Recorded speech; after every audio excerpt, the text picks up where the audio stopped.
little bit more about Volt Energy and some of the projects that you've worked on. Mhm. So Volt has a range of impressive clients, from the U.S. Army, Cheesecake Factory, love the Cheesecake Factory, to Howard University, your alma mater. What's your favorite project that Volt has implemented and why? Oh wow!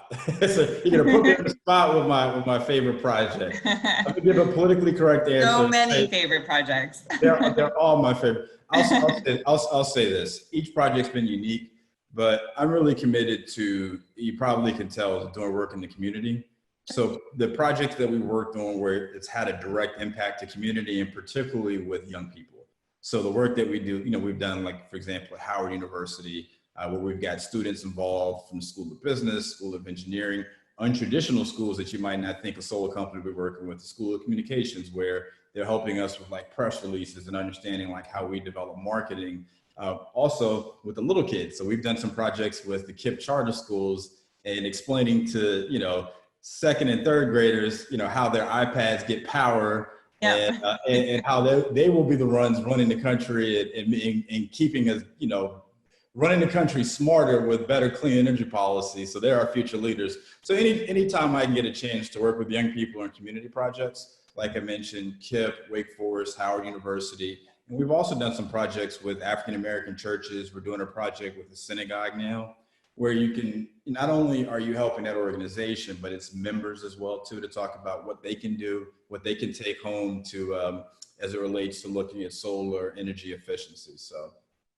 That's great. I like that. And so talking about greater equity through your solar projects, what example could you give around environmental justice in underserved communities and some of the projects that you might have been involved with that address that? Sure. I mean, a lot of I'll use one, for example, Florida Avenue Baptist Church, which is a project we probably did 8 years ago. Wow. It was the first African-American church to install solar energy, and it's right in the heart of Washington, D.C. on Florida Avenue, as you can tell by the name. Wow. And when I met with the pastor and presented the idea of doing solar, he's a visionary, Dr. Earl Trenton. He saw like how it would impact not just saving your utility bills, but the greater good for the younger people in the church to look at this as an industry. And that kind of goes back to the point I was saying earlier, as far as the communities, the underserved communities that have been at the hardest should be in the front line as far as the positive aspects. So that is a great story where we were able to successfully do a solar project there. And if you were to do a tour there now, especially on the weekend, there'd be one of the youth in the church would give you a tour, and it explained to you how solar works, how kilowatt hours work, DC versus AC electricity. So just kind of having that impact. And then the other thing that we did at Florida Avenue is we helped them establish a green ministry. So not just dealing with solar, but they're members of the church, and especially the older members that, that have, limited income, walking them through how to read their utility bills, which can be very hard to read. So that's, an example of how we've, kind of done work in the community. I mentioned the KIPP charter schools, where we've come in and done workshops to students about, careers in energy and just how energy works. And then, Howard's real-time example, as I mentioned before, how we're using every school within the, within the campus to make sure that students are part of the process, and they're looking at, clean energy as a real career to explore. I really like that example of working with older members of the church on their utility bill, because I'm sure there's also some opportunity for cost savings there that they weren't even aware of. Absolutely. With things like fuel poverty being so prevalent amongst that community. And just to let you know, like, kind of back to my point earlier, when you do the right thing and you show up, that project was probably our smallest project that we've done.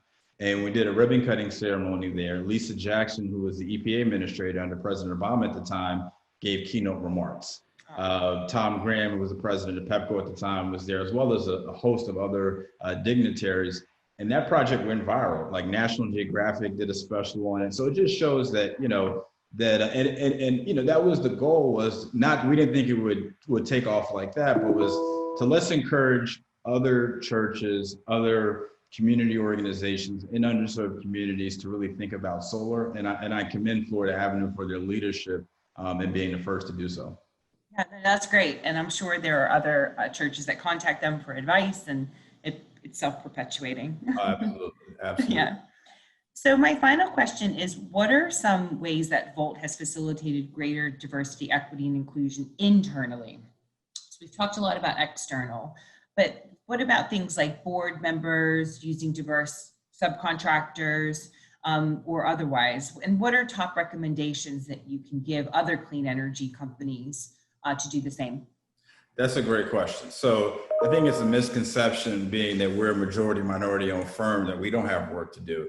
But being Sure. honest, we have a lot of work to do as it relates to diversity and inclusion in our own company. So one of the first things that I kind of identified and we're addressing now, looking at our board, we have a lack of women. And I'm excited that we've got one person, there's one woman that's going to join. I can't announce that yet. And we're searching for, and there's so many qualified, wonderful candidates, but that's an area that we had to look internally. And we are taking steps to address.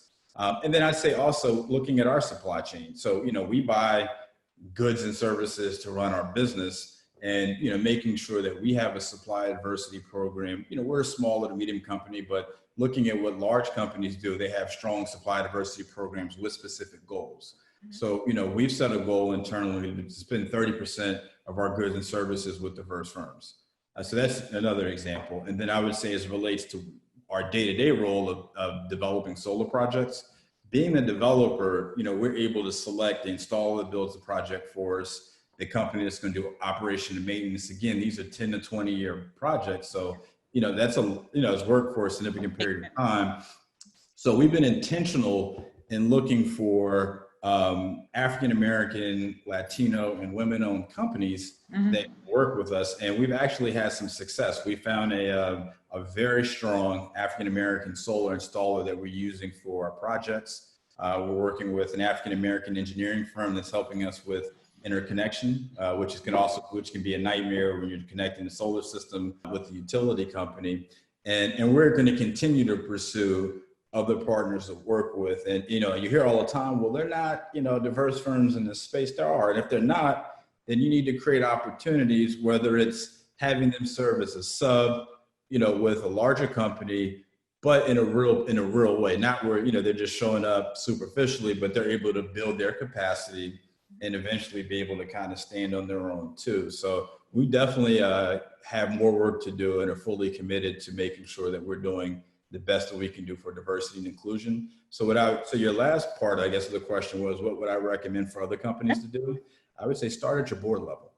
If you have a diverse board, we tend to hire and, have an affinity for people that we just know. But by having a diverse group on your board brings new relationships outside of our comfort zone. So I think that's important.